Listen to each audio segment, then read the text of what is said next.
What's up, you guys? Welcome back to The Difference. Today's episode is with my guy, Justin Prince, founder of Make Wellness. And if you are showing up today because you're at a point in your life where you just want to know that there's more hope that's out there, that there's more opportunity, that there's something that's bigger, that's greater, you're going to love this episode. We really dive into not just the journey, but one thing turning into the next, and then turning into building a multi-million-dollar operation. We get into investing.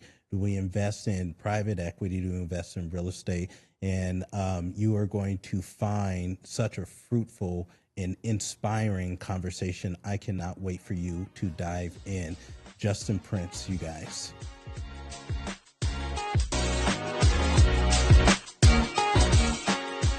Let's Justin go. Prince. We are in the building. Man, what an honor to be here with you, bro. We're not just in the building. We're outside the building. We're outside the building. Man, so I've been waiting to do this for a long time. We have been on each other's podcasts. I was just on yours. You got me in here early this morning for a 6 a.m. workout. I still had sleep in my eyes. And I'm excited. I'm excited about this one because I have watched you. I've studied you. Not just studied you in terms of what you've done in business, which I'm so excited to get into, what you've done in investing, which I'm so excited to get into, but what you've done in life as a husband, as a father, as a friend, and the way people speak about you. I'm so excited to dive into all of that. But, you know, I look at you, I got here this morning at 6 a.m. The first thing that you said is like, my daughter's going to come down and work out with us, right? Like, we're here. You're the founder of one of the hottest companies right now, which I'm excited to dive into, Make Wellness. Everyone that I speak to has incredible things to say about you. You're an author. You're an international speaker. You're jacked. I'm looking at your freaking biceps right now. So I guess my first official question is, what has made you different? I mean, that's such an interesting question. So you know how it is, dude. It's like sometimes it's like if I ask you the same question, you're like, I don't know, dude. I'm just a normal guy like everybody else. But there is times in your life where you say to yourself, you know, what has happened? And to me, it's a couple things. There's a 4-step formula that I've lived by. A friend of mine, I did a magazine article once, and at the end, the guy's like, "How did you do this? How did you go from like broken home and moving 13 times in 7 years and no college education and no professional background and like billions in sales? Like, what the heck happened?" And I processed back through it, and I thought I could break it into 4 steps, which is read, listen, surround, apply. So I read great books. I was like a student. I was just hungry. I have no college education, but I feel like I've invested a lot of time in learning. 2 is I listened to inspiring information. So, you know, I used to get made fun of in the gym. I'd be listening to like Jim Rohn or Tony Robbins or whatever versus, you know, music, you know. And I just was always pouring into my mind. And then 3rd is I surrounded myself with great people. One of the things I love about your story is one of the success principles of your story for sure is the power of association. Yeah.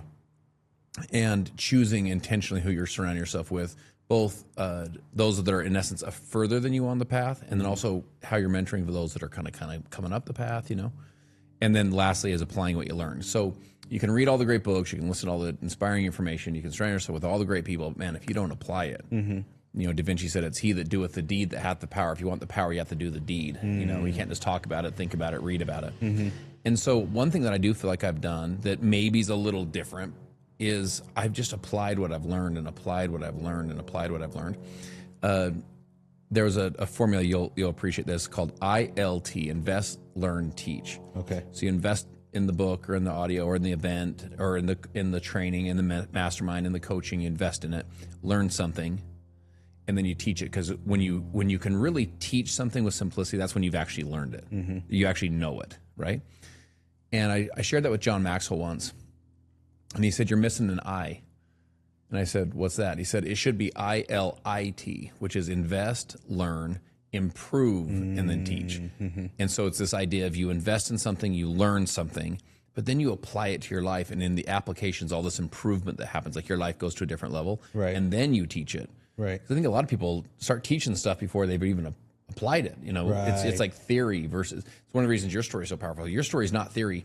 The principles you teach are this is real life stuff. You know, so I think that's read, listen, surround, apply, constantly improving.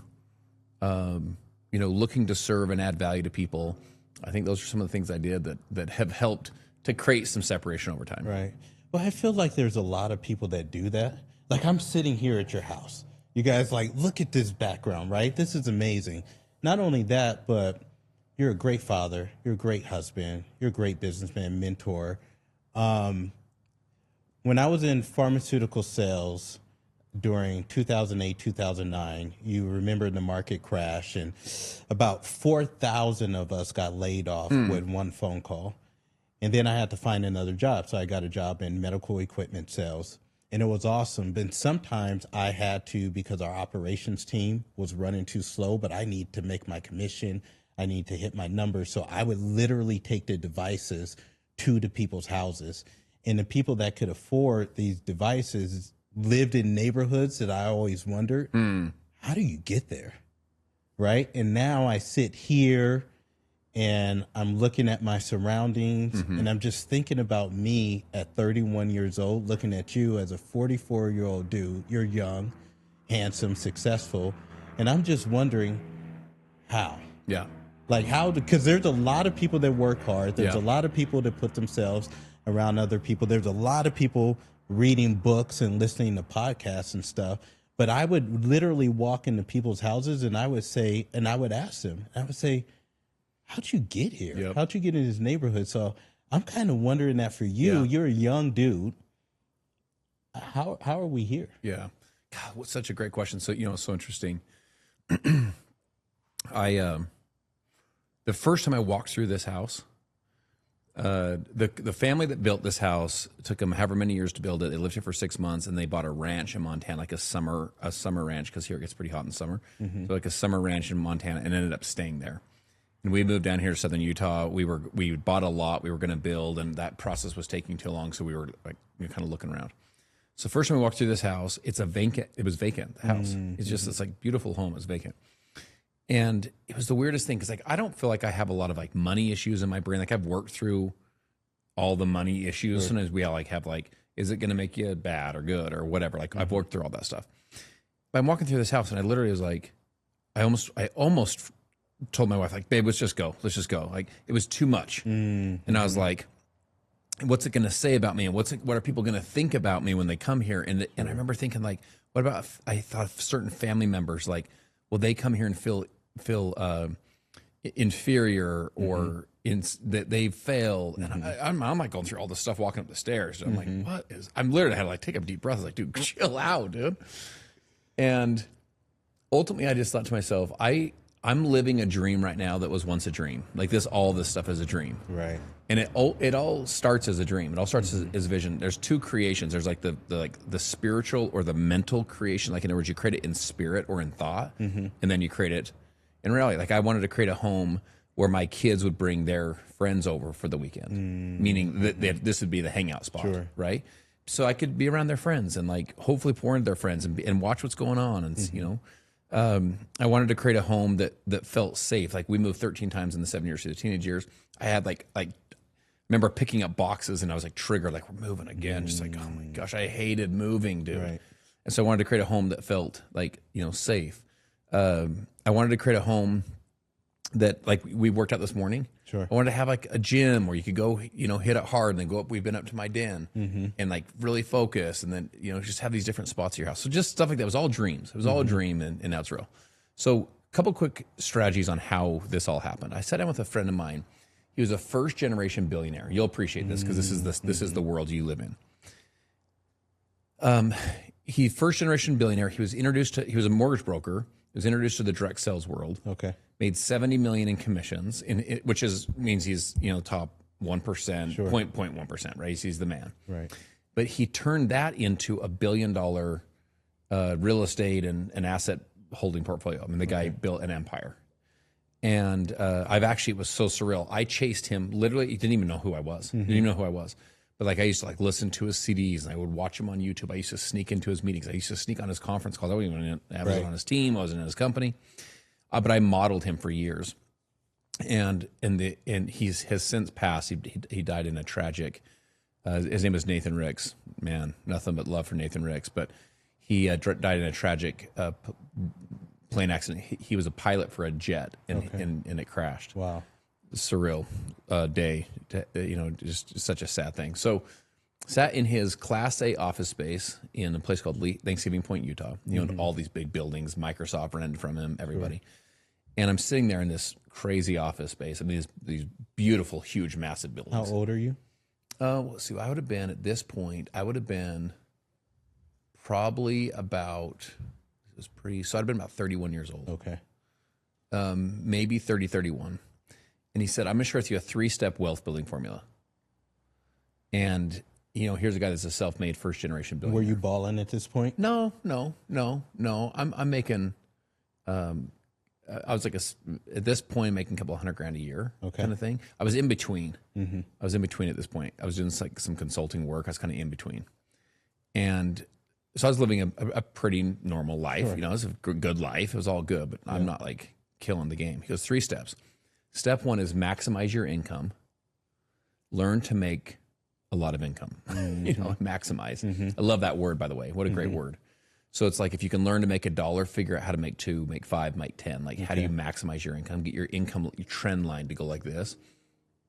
And he's like, build the skills, maximize your income, get great. And one of the things for me, I was an athlete growing up. I wanted to become, I was competitive, I was driven, And so you wanted to become good at what you did or the best at what you did, that kind of thing, right? Like a high performer in your space. Right. So step 1 is maximize. And so if someone's like, how'd you end up here?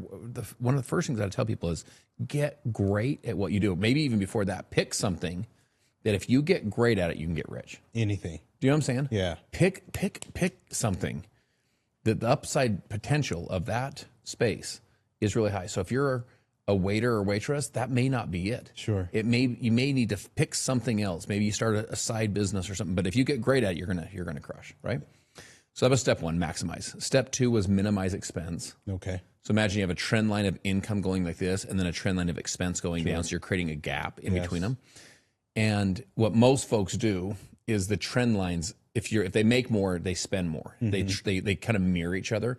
In fact, a lot of times the expense trend line will actually outpace, we're spending more, we're even making, kind of thing. By the way, one of the things I try and share with people when it comes to building, money management and wealth management is I have no judgment, dude. I have no formal background in any of this stuff. Right. I've been the guy that was spending what I was making. So there's, when you hear this, if you're kind of like, yeah, it's easy for you to say, or man, like you feel behind, listen, I understand those emotions and been there. So maximize your income. That trend line needs to go up. Minimize your expenses, learning to like pay off consumer debts, get out of consumer debts, just all that kind of stuff. So we start, staying hungry and humble down here. And then the third step was build assets. It was a maximize, minimize, build. And this is what he's telling you. He's telling me this stuff. And did you get it at the time? Or well, I'm taking notes. I mean, you know how it is. You like get things at deeper levels as you understand. But I'm taking notes. I told him, like, I'm not texting. I'm on my phone right now, just taking notes. And he goes, no problem. And so he went through his whole thing is he goes, your biggest minimize is taxes. Okay. Learning to minimize your tax burden. But then he goes, start building cash flow assets. So a year and a half ago, I'd been with my business for 12 years, and we'd done about $2.5 billion in revenue. I was the number 1 earner in the world of what we did. We did business in almost 30 countries around the world, and we were owned by a private equity group. And on basically a false rumor, they wrongfully terminate me without a phone call the day before payday. Send me with an email, from a law firm. Like basically, we're terminating you, and basically we're terminating you. We're going to sue you. I was like, what is? It was just super surreal. Wow. No phone call. This would have been a 2-minute phone call to be like, oh yeah, no, this is wrong. Through an email. So a law firm emails me. So check this out. Your primary source of cash flow, which at this point was very significant. Primary source of cash flow is gone. And then I'm spending $100,000 a month to defend myself in this against a $2 billion private equity fund. Right. This is not a fun day. And they would have crushed me like a cockroach. They just would have smashed me and just like rubbed me into the ground if I hadn't done step 3, which was build assets. Okay, I'm so excited to get into Build this. cash flowing assets. That kept my family afloat until we could then go on and build, our current business. Right. So take us back then. You said it would be helpful for us to pick something. How did you pick something? How did you know to pick? Were you strategic about it, or did you kind of stumble into it? It's funny. When I was 20, 21, 22, 23, 24, I worked in a mall kiosk selling animated Bible videos. But here's the thing, it's crazy. Animated Bible videos. I was the guy at the mall you try to like not make eye contact with. You know? Right. Like I made, once I kind of picked it up, I made $171,000 the one year, $191,000 next year. What? Yeah. So I was making selling Bible videos? animated Bible videos. So You gotta be kidding. Let's go back though. This is the point. This is one of the points I think is so important, is to get great at what you do. At that point, I was the top sales guy in that company. So how'd you? How? So when I ask what makes you different, how do you become number one in selling animated Bible videos? That is so weird. To me, there's success principles. They're the same success. You can go. Jack Canfield actually wrote a book called Success Principles. Yeah. Dude, these are the same success principles: discipline, focus, resilience, work ethic, hunger. Like they're the same success principles. You just apply them to something else. Same one that made you successful in sports. Same success principles, resilience. Apply it into this. But part of it is I'm going to be the best at this. Like a little bit of drive and a little bit of like identity. Like I'm going to freaking learn this. I'm going to learn the skills. I'm going to show up early. I'm going to stay late. Your story, you can't teach hunger. You can't teach heart, and you can't teach hustle. You can't teach some of this stuff. You can't teach people to dive on the floor for the ball. It's just some people just want it. Right. And so I had hunger and heart and hustle. I was willing to put in the work. Why?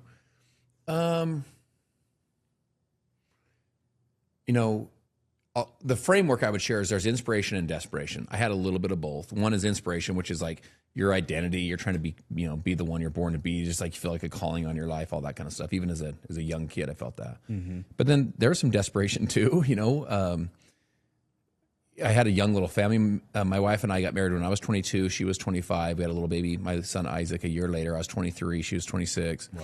And just life was coming at me fast. Had to learn how to, it's not only you have to make $1 to support yourself, but got to make $1 to support your girl. Now I got to make $1 to support a little baby, and you're kind of like, man, I got to figure this thing out, But I do feel like I have some inherent hunger and inherent drive and competitiveness that I want to succeed at what I do. Mm-hmm. It's like if I'm going to go for it, I'm going to try and be as successful as I can be. Mm. Honestly, my drive isn't actually against someone else or versus. Right. It's just this like this thing of like, it's kind of a little bit of the parable of the talents, where they say, if you remember this old Bible story, they say there was three servants.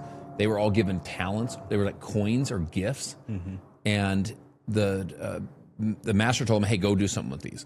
The one with 5 turned it into 5 more. They basically magnified it or did something with it. The one with 2 turned it into 2 more. One with 1 buried theirs. They buried theirs not because they're a loser, because they were scared that they would lose the talents. They wanted to bury it, to kind of hide it so they wouldn't lose it. And master comes back, says, well done. And he says, you're an unwise and slothful servant. Like, you're not, check this out. Lesson number 1, and I'm an amateur on the good book, but check this out. Lesson number 1, we all got something. So you may have gotten 5. I may have only gotten 1 gift or talent or something that's inside of you. Everyone listening has something. We all got something. Okay. Lesson number 2, not doing something with that gift and talent is burying it, hiding it, playing small your whole life is not one of your options. And here's my take on why. It's because those gifts and talents weren't given to you for you. Those gifts and talents were given to you for the rest of us. Okay. Like your gifts and talents were given to you for those little kids that you raise, or for your wife, or for me, the way you impact my life. Your gifts and talents were given to you for the reciprocal effect you'd make on the rest of us. And so for me, I just felt like I was like, I got a couple gifts, a couple talents. I feel kind of like blessed with the life I've been given. I'm like, I got to make something of this thing. Like sitting on my couch wasn't one of the options, So in that Bible sales job, I remember saying to my dad, I was like, Dad, how do I like find good opportunity and big opportunity? And I want to like do more with my life. And my dad's like, son, he goes, listen, he goes, you're making more than whatever percentage of the population. He goes, just keep doing what you're doing. Keep being great at it. Keep performing at a high level. And he goes, opportunities will find you. And on one hand, I didn't like the advice. Come on now. Because you're like, no, just tell me, dude. Right. I don't want to be wait. proactive. Let's go. Yeah. And he goes, no, because you're building skills. I tell people you want to string wins together. So right now, if you're a waiter right now, be the best waiter at the restaurant. Show up early, stay late, smile more, good attitude. If you're working at fast food, dude, be the best. Be the best. Treat your manager with the most respect. I tell people, always do more than you're paid for as an investment in your future. We have a kind of this culture where people will say, no, I'm not going to do more. Are you kidding? Come early? No way. Stay late. They're not even paying me right now. Why would I stay late? You want to do that because you're investing in yourself. You're investing in this knowledge base and skill sets that are going to propel your career, right? So you're doing more than you're paid for, not what you're paid for. Most folks don't even do what they're paid for, let alone do more than they're paid for, right? I had that philosophy of always doing more than I was paid for as an investment in my future. I wanted to be really good at what I did. So I was introduced to the network marketing space at 25. Okay.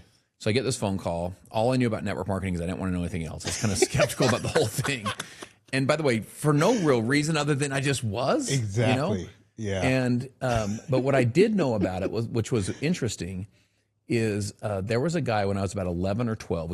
We actually moved from this kind of middle class, maybe sub-middle class neighborhood to this kind of rich neighborhood. My dad, there's actually about 4 months into this neighborhood when my folks got divorced and the whole thing fell apart. But my dad was kind of winning at this point, right? He was in real estate and land development.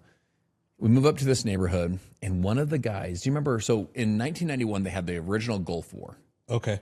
And they had they introduced Hummers like on CNN. Yes. And these are like the old school, like military Hummer, not the new ones, right?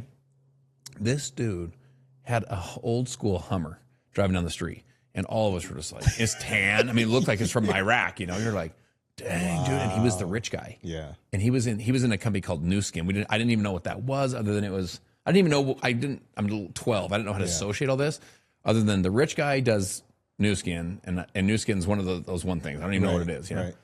So I did remember thinking to myself, I know people really win at that at a really high, the ones that are because you saw the guy. Yeah, dude. Wow. I was like, I know people can win at this thing. Yeah. You know. So I remember when I got past my skepticism, I was like, work for 3 or 4, 5 years of your life. Sure. Work with people, inspire people, help people with their health, and like teach people. There's really no risk to my credit or capital. Yeah. And the income is primarily residual income. I was like, what is I was so skeptical about this thing? I'm in. Let's do this. And you're 25? 25. Wow. And so I also remember thinking, just to kind of, this has been a long way to get you to answer your question. I remember thinking, if I become the best at this, or in the top, let's call it 3%, 1% of this space, I could make what I'm making per year, per month in this space. Right. And that was just like, all of a sudden you felt like you had left the little pond and someone threw you in the ocean. You're like, let's go, you know? Now, it was harder than I thought, took way more years than I thought. I thought I'd be making 10 grand a month in 3 months. I was just off to the right. No, it was not that. That was not the journey at all. It was a grind, an absolute grind. But being the top 1% in that space was a bigger pool to play in than the top at my sales job. And the opportunity found you, like Daddy said. Because you build those skills always. So you bloom where you're planted, start stringing wins together, but you're proactively looking to find opportunities that are big opportunities, opportunities that can change your whole life. Okay. So you get involved with New Skin. No. It was a company called Cebu. Okay. The New Skin guy was just from afar. Okay. Yeah. So, but you get involved in direct sales, network marketing. I feel like there's a handful of names, and you're just stacking skills. You're taking your skills from selling the Bibles at the kiosk, the automated Bibles. The animated ones. The animated Bibles. Automation didn't even exist back then, bro. So you're stacking skills. You're doing great. How long until you move into the top 1%? Years. So that first business fails. Okay. They get rid of their sales network. They go retail. One day we were in business. One day we weren't. Wow. And I was kind of climbing up the path, but that business fails. Grown man tears rolling down my face. Like I was just devastated, you know, all this time, all this credibility, all this effort. I also thought to myself, I'm like, dude, people are going to be like even I went back and got my old sales job back, and they're like, oh, how'd your thing? Oh, yeah, you failed at your thing. I was like, no, I was winning at it, dude. But then the thing. So I moved my pregnant wife and our 2 kids into the loft of my wife's parents' garage. Okay. So, dude, I'm about 7 years old, 26, 27. I'm a grown man. I live in the United States of America. I got 2 kids sleeping in the closet. We literally put up pillows and then laid down blankets, one on the bottom, one on the top. And then my wife and I are in this little loft area. And I have 2 part-time jobs. I worked one job during the weekdays, one job during the weekends, and then I started another business, to go chase the direct sales and entrepreneur dream. And I thought that would take me a couple weeks, couple months. No, dude, for years I grinded on this thing, just grinded on this thing. And ultimately with that business, I became in that company like the number 3 earner, in that company I became the fastest growing distributor in the United States, traveling all over the world. And I dropped the one part-time job and ultimately dropped the second part-time job. We moved, I went from a 250,000 mile white Toyota Corolla to a 5 Series BMW and to, I had a credit card debt and back on taxes. I, gotten through all those, moved from the loft into like a 5,300 square foot luxury home. I was like living this dream that was once in my mind. It was all starting to become real. I ended up selling that business at 30. Got out of direct sales for the next 2 years, did private equity consulting for the next 2 years. Wow. Okay. So that's around the time you were telling me 31, 32 or so, making a couple hundred. So what are you doing with your money at this point? At that point, because you hadn't had the conversation with the guy yet. I don't know. I did some accidental investments at that point. I didn't have a strategy. I didn't have any coaching, like the stuff you provide. I didn't have any like a plan or a real strategy. I just had, and I didn't have a ton of disposable cash. I had a little bit of savings and stuff, but I didn't have a real great strategy at that point. It wasn't until a little bit later I started really building my strategy. It's one reason, like when we were talking yesterday on my podcast, that was, I think, 12 years or so ago for you, that it really like all of a sudden you're like kind of clicked in your brain. Yeah. Like, dude, it was the same thing. Like in the last 10, 12 years, I mean, I changed my whole trajectory. Yeah. So I try and tell people like, listen, this does not have to be 50 years from now. Exactly. Like, and I know 10 or 12 years feels far if you're listening to this. It's not, dude. It's not. It's like you're 36, you're 48 years old. You're like you're young. Like you're 50 now, you're 62. You're still young. You're 25, you're 37. It's not that old. You give yourself, Tony Robbins probably says it best. He says, most of us overestimate what we can do in a year. Yes. And we underestimate what we can do in 5 or 10. That's right. And man, you start today with some very simple principles and you can start to change your whole life, at least your economic life. So what skills had you start to become really good at? Because I got to imagine for me as a listener, I'm thinking, okay, you told me I got to get good at growing $1. I got to get good at making $1 and turn that to 2 and turn that to 3. So I start to do that by building some new skills and getting really good at those skills. What had you gotten really good at? Yeah, so like skills for me in my space were your people skills, your interpersonal skills. So listening, asking good questions, finding problems. Business is kind of like find a problem and solve it, find a need and fill it, like learning to engage with someone. I felt like I became a great encourager. Like I could find the good in people and I could like see if I could like pull it out of them. And then ultimately I became great. I built like systems. James Clear wrote Atomic Habits. He says, you don't rise to the level of your goals, you fall to the level of your systems. So like learning, like this is when my business really started to create scale, is learning how to create systems and strategies that it wasn't just motivating people. Like you can do it. It's like, no, we got a freaking plan to help you do this thing. In my prior business, just to give you an idea, in my first about 6 years, I built $6 million teams or organizations, right? In basically independent from one another, right? And my business was doing about $10 million a month, about $120 million a year. I was making like a 7-figure annual income. It was awesome. Sure. In the next basically 2.5 to 3 years, let's call it, it was really more about 2.5 years. I went from $6 million teams to $22 million teams, and from about $10 million a month, about $40 million a month in revenue. So from about $120 million a year to $500 million a year. Sure. And from $1 million a year to $1 million a month in income. Yes. And so, man, think of that. Think of that, like the going back to the whole trajectory thing. It's like it took me years and years and years and years to finally get to your point where you're building a solid 6-figure. I'm talking from a business income, right? Like your EBITDA, your earnings are 6 figures or multiple 6. and then years to $500,000, and then years to 7 figures, and all of a sudden, boom, you like hit the inflection point. But how do you go from 6 million? Think about it. If you're a chiropractor, how do you go from 1 office to 3 to 5 to 15 offices? Or if you are in medical sales, how do you you have like your little territory? How do you have 15 territories that you're just crushing, right? Yeah. How do you do that? It really comes down to, let me share this. There's a framework that I think will help you to understand how to do it. I think of it in a triangle.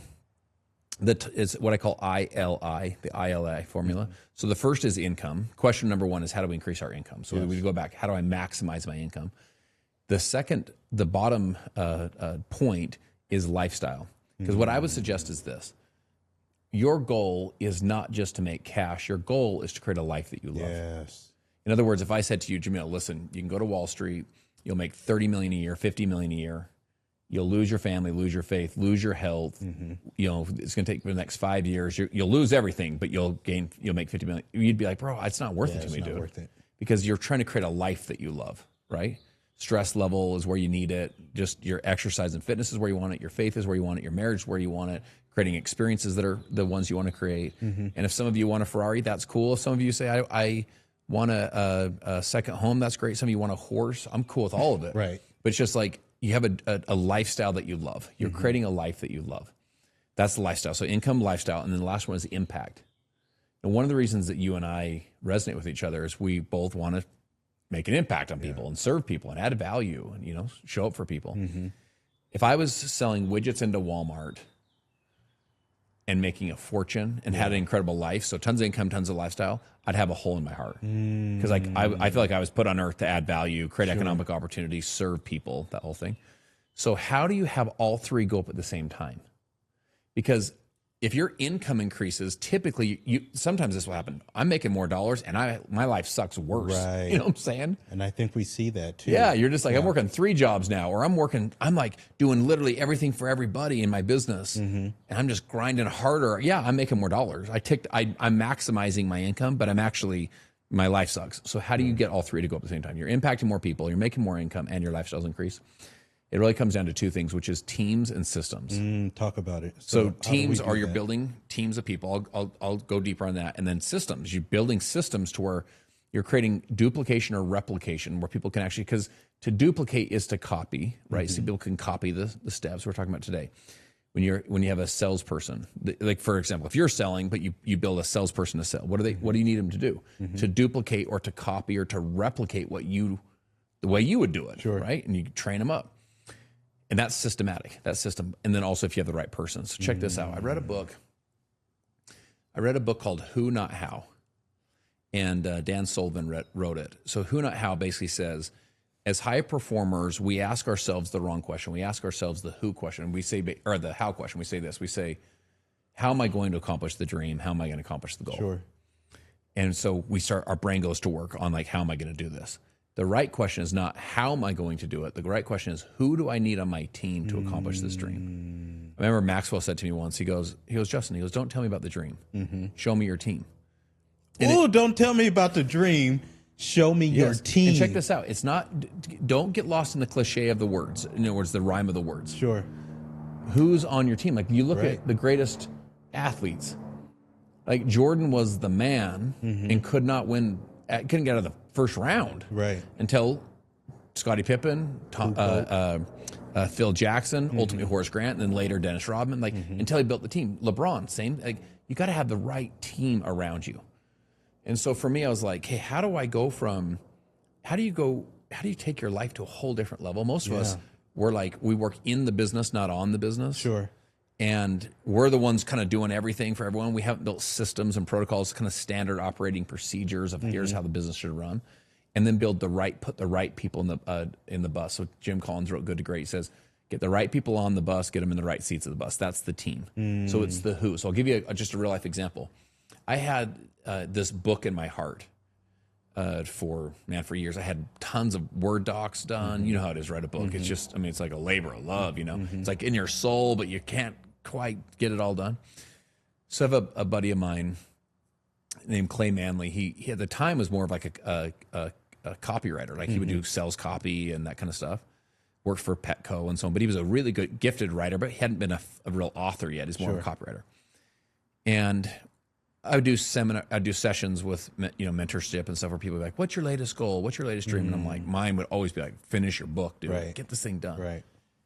And so finally, and I was like, how am I going to do it? How am I going to do it? How am I going to do it? So I'm asking the wrong question. It's like, who do I need on my team to help me get this done? So I called Clay. I said, Clay, listen. I said, I got this book. I said, I've got all the stories. I got I got it done, dude. The content's in my soul. I could rattle it off to you. I said, I'm a better talker than I am writer. I said, I got a bunch of Word docs. And so we met every single week on Zoom. I was a better talker. And I said, I just need you to help me organize it all. I need you to help me edit it, format it. He's like, dude, let's do it. Yeah. So we do it. We wrote my book, Be the One, right? And we've sold tens and tens of thousands of copies. It's been like a super positive thing. It's touched a lot of people's lives. I wouldn't have gotten that done unless I found my who. My who was Clay. He was good at the editing and the formatting. He was good at the keeping it organized and keeping the process moving forward, so I could have all the chaos of business and making all the stuff. You're doing all your thing, but the ball's still moving forward. So if I would have done just the how do I get this done, I would have still right now been like, yeah, one day I'm gonna write a book. It's on my goal sheet. So the question as you're listening is, who do you need on your team to help you accomplish the dream? How do you go to the next level? So that's the who. And then second is, what systems or processes can you put in place to where you can duplicate? And the real question is this in a business: what are you trying to duplicate? What's that mean? Meaning, what are we trying to duplicate in a business? The answer is competency. Meaning, we need competent folks. That salesperson's got to be competent. The receptionist has got to be competent. The person that's running operations or our ads, they got to be competent. And what does competent mean? Competency is just basically that they really are great at what they do. They really know what they're doing. Okay. High levels of skill and ability to perform. So where did the shift come then? Because you were doing great. I think most people would listen to this and say, dude, you're doing great. You got 6 separate lines of business, $1 million businesses. You're doing great. But something shifted into you, right? To say, I need to create more systems. Yeah. I need to find the right people. What was that process? And like, how do we do it? Is it just something where I'm just laying down one day and I'm stirring? Something's got to change. What is happening? I know we're doing good. I know I'm doing well, but this isn't really what I want. Like, how do we get to that? Yeah, place? it's like the only way you're going to create real scale in a business is through teams and systems. And so I remember I was on a walk one day. One of the women that I work with, she said to me, she goes, "How many people?" Now I'm translating into my business, but we can translate this into whatever business it is. She goes, "How many people that make a 6-figure income?" It was like, I think her thing was 10,000 a month. The person that's averaging 10,000 a month, how many people are on their team? So if you take their team plus customers, what's the total revenue that would generate 10,000 a month in income? And I said to her, I go, "That's a good question." I said, "I'm not totally sure." And I was like, I think it'd be about, da, da, da. I didn't know my numbers. Oh, man. I didn't know my numbers. I got to a point in that business where the average person making 10,000 a month had 100 people with 100 active people on a team. Those 100 people turned into about 10 customers each. Average order size about 100. Well, in this example, I always base on 100. Order size is a little bit higher, but it was 100,000 plus in sales, plus their own customer base. They were making about 10,000 a month, right? And then so I started creating systems to what I called a race to 100. Isn't this a new skill, though? Like, you obviously had a tremendous amount of skills personally, right? Like, in terms of what you can do. I'm hearing, sales and people skills and listening and asking the right questions and all this stuff. This seems like a new skill, building systems. I think it was. I think it was.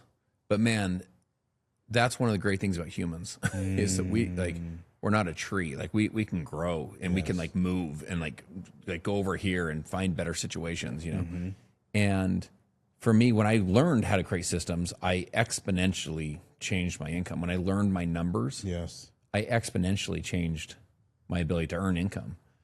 And so in your business, you're trying to figure out, you got to know your numbers of like, how many calls do you need to make to get the sale? By the way, then once you know the numbers, then you start just tweaking them. I mean, Tony Robbins has a whole thing on at Business Mastery says, would you like to increase your business by 33%? So like imagine I came to you, would you like to increase your business by 33%? So you're making 33% more top line, 33% more bottom line, 33% more efficiency. We'd all be like, yo, 33%, let's go. It was 3 metrics. It was 3 numbers, 3 metrics, like 3 KPIs. Okay. Number 1 is to have 10% more customers. Okay. So instead of having 100, you have instead of out of 100 you get 10, you're getting 11, dude. Okay. So it's 10% more, Sure. right? And you increase your customers by 10, increase the order size or the basket size by 10%. Okay. So 10% more customers, Sure. 10% more bigger basket. Right. Check out amount. So could you add an upsell at the end? Could you add, whatever, 10% more basket size? And then 3 was they ordered basically 1 time more per year. So instead of ordering 12 months of the year, they ordered 13. It seems so doable. And it seems so doable. All of us are like, yeah, I could probably pull that off. But once you know your numbers, that's a 33% increase, So there's little numbers like that. I'll give you an example of my business. My business now, what I learned was there was 3 metrics or 3 areas I wanted to go to. And again, I'm sharing my business. Yeah. But I'm hoping people can translate this into their own, right? Like you start building frameworks. You're like, okay, what are the numbers I need to look for? Mine was if I could help people, the most important sale they ever made in their whole life when they joined my business was their first sale. Their most important dollar they ever earned was their first dollar. So if I could tick up more people making their very first sale, each person that made their sale would stay with us 300% longer, which meant there was more time to coach them up, to get them in the culture, get them in the environment. So first sell. The second was what we called first rank. In our business, we had ranks or titles. Imagine like a sales title or whatever. And first rank for us was $500 of sales. It was basically 5 customers. Sure. So first sell, first rank. And so at that point, it's kind of like they have about 5 customers. They're kind of like building something. So first sell, first rank. If I could tick up first rank, so imagine out of 10 people, 2 people go first sell, first rank. If I could get it to 3. Or to 4. I mean, the exponential time and distance is just off the charts. And then the third point was what we called core rank. Now, my current business, it's when they've sold $2,000. My little girl just hit that core rank. We were talking about this morning. I'm like so proud of her. In our current business, they make $500. We give them a $500 gift card to like Lululemon or Nike or to Apple or to Ticketmasters or to Disney, so they can like have an experience that matters in their life. And so the idea is this core rank. So first sell, first rank, core rank, first sell, first rank, core rank, first sell, first rank, core rank. Once I figured those 3 out and I could just turn the knob of like building all systems to get them there, I would strip things away in the system. So in other words, if I tell people if it's not necessary to know, it's necessary not to know, I'd strip this stuff away. And so it's just simplicity of what you needed to know, learn, do, and teach to get to first sell, learn, do, and teach to get to first rank, learn, do, and teach to get to core rank. And that's all I teach you. That's it. And just spin that model Over 1,000 times. People would say to me, they're like, I want to make 6 figures or 7 figures, wherever. I was like, yo, first sell, first rank. Exactly. Just spin that. So I hope what the listener and the viewer is really picking up what Justin is saying is like, dude, you got to know your numbers. Yes. Like whatever those numbers are for you and those little your metrics, business, where are you trying to get people, Exactly. What's the end goal? What do I want to create? What are the core numbers to get there? And then how do I duplicate that process and systematize that process and over and over again? And that's like the thing. And then we make little tweaks. Right? It doesn't have to be big stuff, but it's little stuff over and over and over again that builds up to the big thing. So go into that because, man, you're doing something right now, you and the team, that is kind of unheard of. I mean, maybe a year ago, less than 2 years ago, you already sort of touched on it a little bit, but you had an unceremonious kind of brutal like separation from a company that you had essentially, I mean, really helped build. And watching you go through that, my respect for you was already high. Watching you go through that from afar in the way that you did, I was like, dude, I have no idea who this guy is. Like, but I think that I think the principles in that is what, from afar, what I learned more about you than So let me ask you anything this. else. I'm not asking this. I'm asking this because, number one, I'm curious, but I think it could be good for the audience.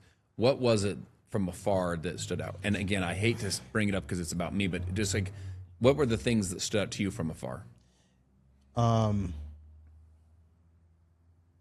Emotional intelligence, emotional management,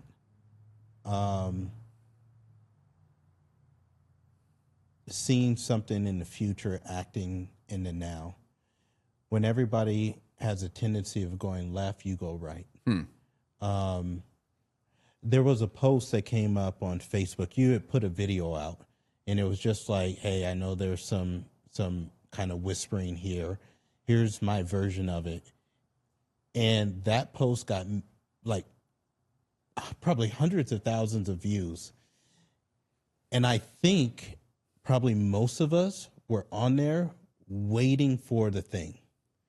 And the thing was, when is he going to go crazy and give us that sort of, when you see a car accident, there's morbid curiosity, and we all slow down because we're curious what is happening.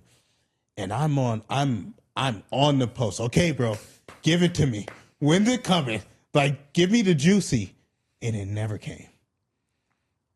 And then some people were in the comments, and you know how people are on social media, but we open ourselves up to it. Just with being public and putting stuff out there. And they were saying some hideous things. I mean, character, you talk about assassination. Yeah. And to see your responses was unbelievable. It was different. It was refreshing. And I'm sitting there and I think that I've like developed, right? But I'm sitting there like, nah, bro, I would say something completely different, And it never happened. And it still hasn't happened with all of the stuff. And then I just started asking more people about you. I obviously knew about you, but I started asking. And I could not find one person that spoke badly. And I was like, this dude is on a different level. And so to go from that, and I have to imagine the season that was, the wandering around, the trying to figure it out, maybe even some identity stuff. Yeah. Like I spent so many years doing this. How do I make an impact now? What is happening? Did I do something wrong? Am I still that dude? Yeah. All of that to now founding one of the hottest companies. People are talking about it all over the place. You guys are doing $1 million a month of revenue. I guess my question is, like, how? Like, how does that happen? Well, first of all, I appreciate that from afar and appreciate all your support. So we were in my gym yesterday. Had a guy come paint like a mural in the gym, and it goes from darkness to light. The mural goes from darkness to light, and in the dark spots, it's like black, and there's some stars. And Martin Luther King said once, he said that stars shine brightest in the darkest nights, and it's an interesting way to look at it. First of all, it's a true observation, but it's an interesting way to look at it because when you're in a dark night of your life, I mean, no one wants to sign up for a dark night. Right. Everyone's like, oh, dude, get me out of this as fast as possible. If you're listening to this, maybe it's addiction, maybe it's a divorce, maybe it's a loss of a business, maybe, you're just going through a really, really hard relationship right now. So you're in kind of that dark night or dark season of your life. And so the stars shine brightest in the darkest nights. Here's what's interesting about dark nights. Dark nights create contrast. So if all the stars shine bright and you choose to shine bright, then you'll blend in. But man, when it's a dark night and you choose to shine bright, you'll stand out because this darkness creates the contrast. So for me, I was just one of those things where I was like, how do I want to show up at this moment in my life? Because at this moment in my life, you really do get to start saying, who am I for reals? Like who's the real person? Like I've been teaching resiliency. Do I have some resilience? I've been teaching, being optimistic and positive and saying I'm not done or my best days are ahead. But do I really believe that stuff? Do I really believe all this stuff I've been saying? Because now it's a dark night. Are you just going to fade into the darkness? Sure. Or are you going to stand out, So that was the first thing. Is kind of you just had to go through some of those identity shifts and really anchor down to like, yo, I just kept saying, I was like, I'm not done. I got my best days ahead, you know? So that was the one thing. And then as far as the business goes, for me, I wanted to spend the rest of my life creating a value and principle-based leadership revolution. And so I look at our kids. I mean, bro, the world these kids are growing up in with AI and deep fake and stuff. And there's obviously all the positives to it, but there's all the like unknowns to it as well. It's just a really, really challenging time. Like, pornography, or all this stuff's in these little kids' hands with their phones, trying to like figure out life. And so I wanted to create a value and principle-based leadership revolution to really help make an impact in this, like the next generation of young leaders, young men, young women in our country.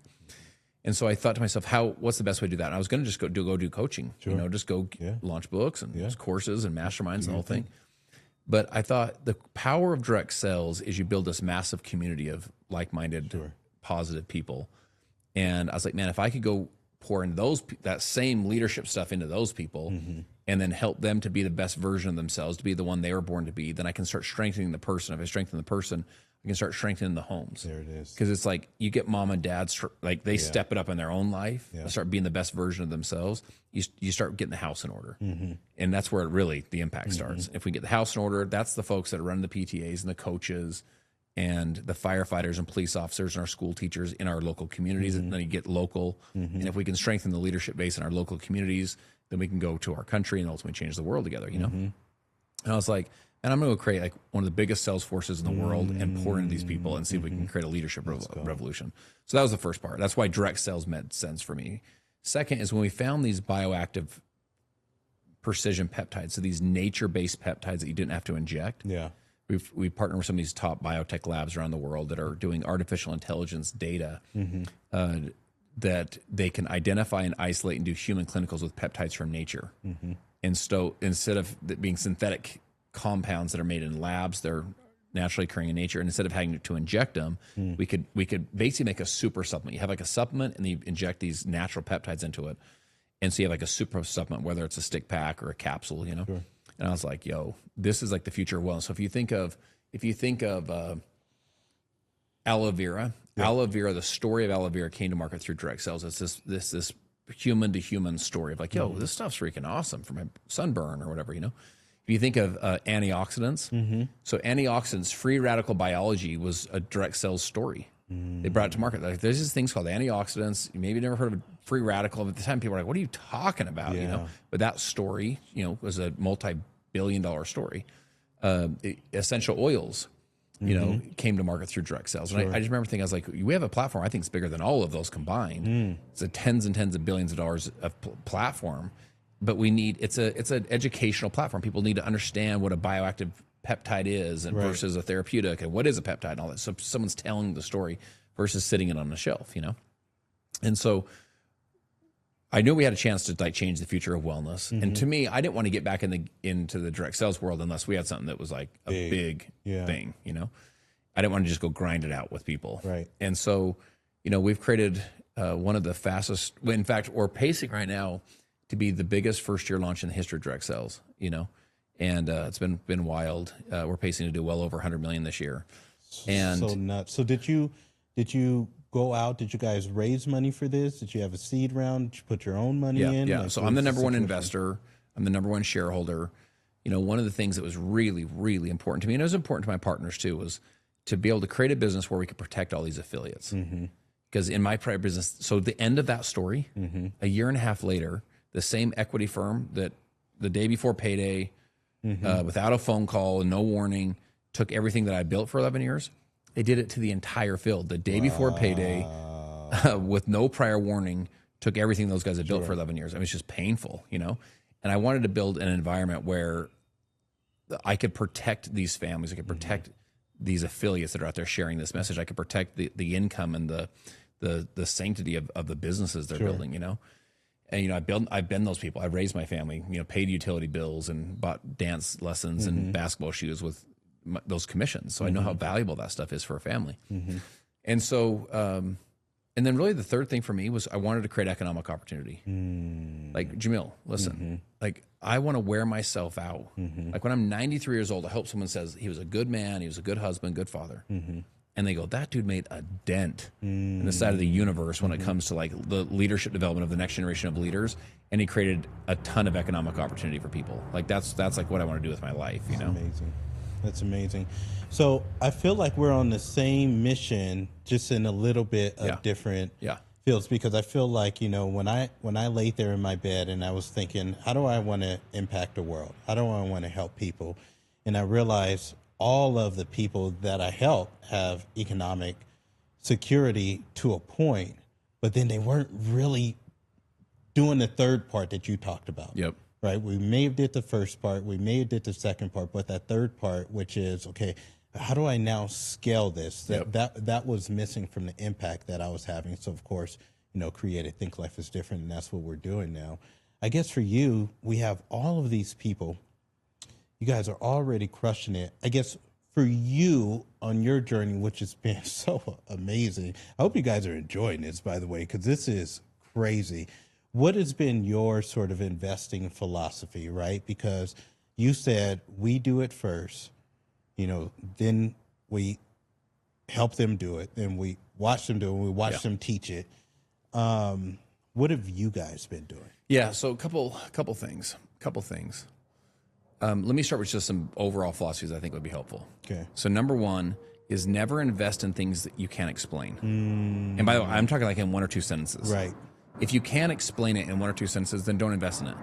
And the reason why is if you win, you want to know why you won so that you can win again. If you lose, you want to know why you lose so you want to learn something. So I tell people it's either a win or learn, win or learn, win or learn. Like don't just like my friend said it was good and like my uncle said it was good. No, you got to understand what the heck you're investing in. Take the time to learn what's going on. Sure. So that's one. Two is never invest more than you're willing to lose. So this is separate from like a savings or separate from some other things that make, and because investing is a little bit of there's like a tolerance threshold for your own stress. We all kind of have different, you know, levels. We all have different time horizons. You know, if you're super young, maybe you don't have to play. If you're super old, you got less time, right? So those would be two kind of philosophies. But let me go back to this who, not how. So one of the guys I grew up with, we used to play basketball together, is a partner of mine. So he's an attorney, super, super analytical, super, super smart. I trust him literally implicitly. Like, in fact, if I get ran over by a bus tomorrow, if Missy and I got ran over by a bus tomorrow, he'd take over the whole estate. Sure. It's like I trust him like implicitly, you know? And I called him one day. This is about 5 years or so ago. We'd played ball growing up, but like we'd kind of been friends loosely, very loosely, but we hadn't, you know, he'd done his thing and done my thing, raising families. We reconnected and I call him, I go, listen, I have some dollars. And you have the expertise to do all the diligence and so on. Right. I said, what if we created a partner? We created our capital investing company. And I said, what if we it was my who. I needed him, you know, to help me do the diligence and so on. So from an investment perspective, we have a broad range now, but everything from real estate to in the market in stocks, to oil, to we have some venture, you know, some private equity stuff on some venture companies, natural gas. You know, but that's the stuff that kept me afloat, like that reoccurring cash flow. Some of them, you know, they have different time horizons. So, for example, some of them will pay out in 5 years, or some of them pay monthly, for example, or quarterly. Or some of them you just let them ride, and they're, you know, you're building the portfolio over time. So they all have different distribution models. But man, that cash flow kept me afloat during that 18-month period where you have no income. And obviously I have a huge investment in our company, you know, right now. And if our company turns out the way that I anticipate that it will, that'll be a great return on that, on those dollars, you know? So you're investing in yourself. I always believe that an investment in yourself is a good investment. So you're investing in yourself, like with you. If someone were to hire you or to join one of your coaching, whether it's kind of a small ticket or even a bigger ticket, because it gets more access to you. I mean, what is that return worth? Like Jamil, I look at the money I've spent on me, books, events, coaching, courses and stuff that I've bought. I've spent, no exaggeration. I've spent for sure hundreds of thousands of dollars, but probably spent a couple of $1,000,000 over the last couple of decades just investing in me being in the room. And I know it's easy to say, well, it's easy for you to say, listen, I was doing that when I could not even, I was going to events and scratching the ticket when I was like sleeping in the hotel 15 miles down the road. You don't dare take off your socks. You could barely afford to get there, So I was doing it when I didn't have the dollars to do it too. I was just investing in me. And an investment in yourself is always a good investment. In fact, it's better than crypto, and it's better than real estate, and it's better than stocks. It's because I look at that now. Let's say it was $1 million, just to make the math round. That $1 million of investment in me was, if I said to you, hey, listen, if you invest $1, you'll make, just to make the point, you'll make 50. Could you come up with $1? Heck yeah. You'd be like, yeah, I would. You'd probably come up with a lot of dollars because you're going to get 50x. Exactly. You're like, I'm gonna like scrape to come up with some dollars. Well, that's how investments in yourself work. Like you just invest in yourself, and the exponential return is just so intense. And so that's the kind of how I look at investing is you invest in yourself, and then you start investing in these different cash flow assets. Now, one of the things I like people to think about, and again, I do think diversification is super smart. Never invest in things you don't understand. We talked about just real briefly on mine yesterday about the rule of 72, which is basically you take the interest rate and you divide it into 72, and that's how many months or how many years it's going to take you to double the money. Man, when I figured this out, brother, it's just like, wait, what? And now remember, a penny doubled is 2. Right. So it's like, no big deal. Then 4, then 8, then 16, then 32, then 64, then 128. It's like watching grass grow. You're like, sucks, So, but man, you start saying, if I could double these dollars, and we talked about, if you had $100,000 to invest, you're 5 doubles away, 5 doubles away from $1 million. It's actually over $1 million. Sure. And you're 5 doubles away from like 1.6 million. Yes. On just 100. Yes. Because it doubles to 2 to 4 right. to 8 to 1.6. Right. So you start saying, man, how do I maximize and earn more? Minimize so I have a bigger gap. You want to create a gap so you have a bigger gap of cash to work with. Like people come to me like, what should I invest in? I'm like, all right, how much money do you have to work with? All right.